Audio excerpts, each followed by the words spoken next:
So someone recently accused me on YouTube. They said I am hiding my e-commerce numbers. Debbie Franco 2830, this video is for you. And it's also for anybody that wants to know how they can calculate their profits in an average e-commerce business in Nigeria. Yep, I'm actually going to take my main numbers and we're going to use that to break it down to from revenue to profits and profit margins in this video.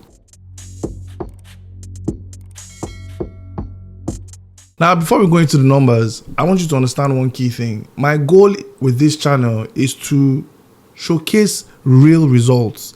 I'm not trying to flex or showcase how much I made, anything like that. I'm just trying to educate us, right? Me included, to be fair. This is what's working and this is not what's working. This is how it is working and this is how you can do it too. That's my goal in this. My goal is not for me to show that, oh, this is how much I made. How much did you make? That's not the goal. And to be honest, I genuinely don't think these are flexing numbers. I have flexing numbers I can easily show, but that's not the point. That's not the point of this channel. So yeah, enough of my TED talk.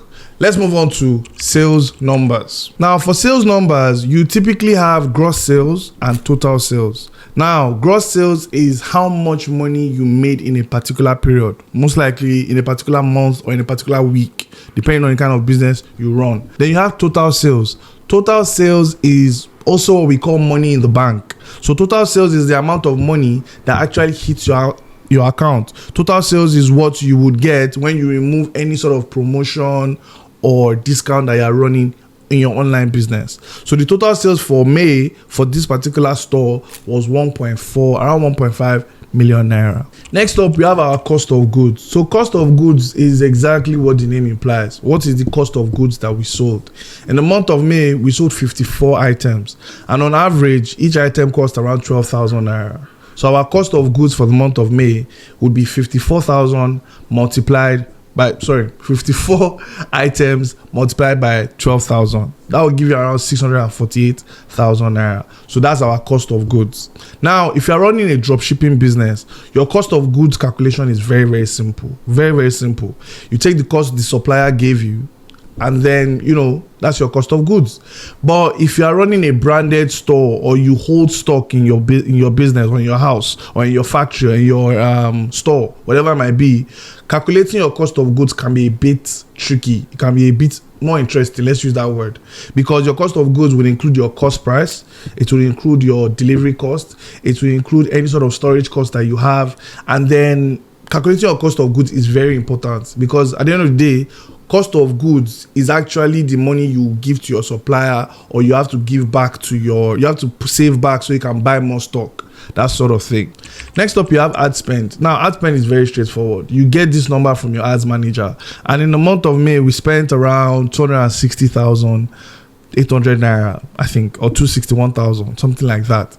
Now, if you are working with an influencer or a UGC creator, or you have a marketing agency that runs your ads for your business, you don't put that as part of your ad spend. No, that goes into your yearly budget, your yearly plan. I have a video where I talk about it, where I walk through the OPEX budget. We also talk about this in the EMBA program. But again, you can watch that video so you can understand what I'm talking about. Next up is logistics. Now, with logistics, you typically have three types of logistics. You have intrastate, interstate, or global logistics, or something like that. Now, this month we didn't spend a lot of money on logistics, which is good. I always like that, because when you ship globally, even though we have a fixed rate, I think we charge, what do we charge now? We charge about 96,000 naira, depending on the country you want us to ship to.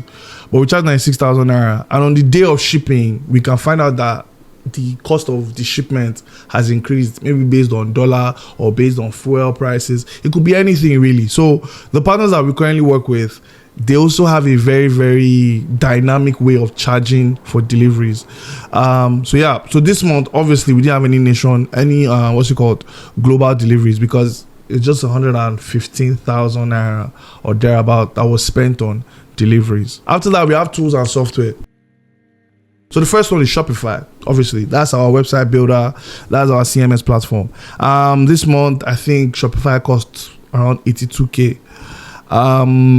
Next up, we have Canva. So obviously Canva Pro, which is not much, 2,800 naira per month. I design social media content here. email marketing send out, things like that. Canva Pro, sweet. There's ChatGPT. Again, we share this across.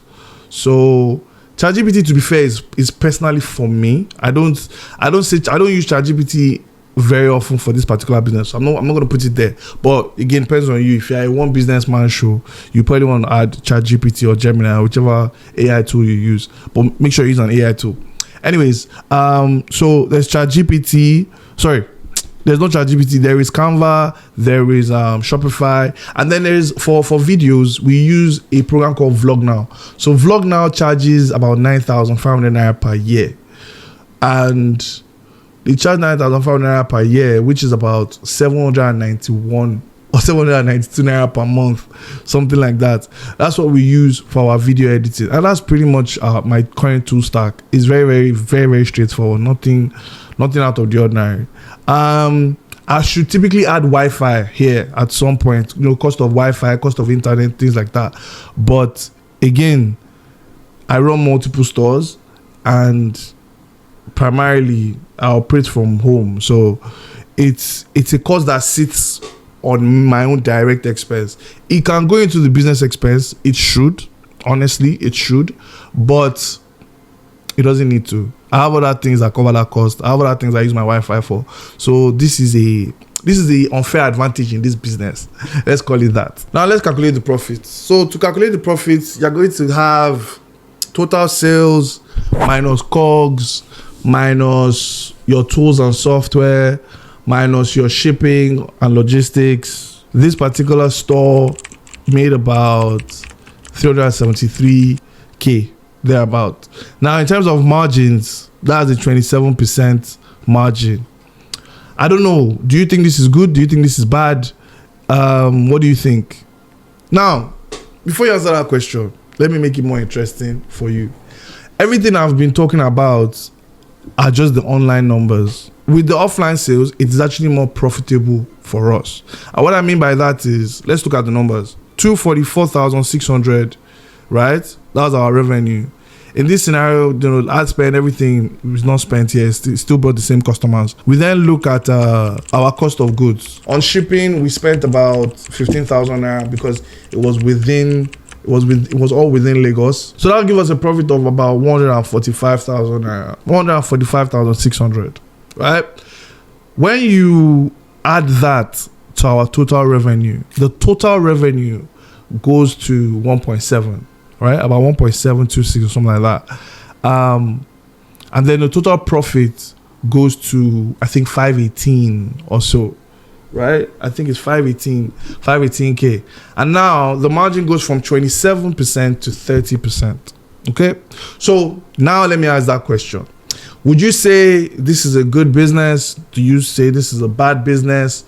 Obviously, there are certain things where I can save money. For example, do I really need Shopify? That's a question I ask myself every single month when I pay for Shopify. But do I still need Shopify? What happens when I take Shopify out of it? How does that change things for me? And that reminds me, Debbie Franco 2830. Hope you're happy. I be want to know how I spend my profits. I'm just messing with you. Yeah. These kind of things, they don't happen overnight. You don't build these kind of businesses overnight, and with e-commerce, it can be a bit lonely. You can tend to do these things by yourself. That's why I had the MBA program. If you want to work with me or join my community, have other people that you can work with while building your things, ask your questions.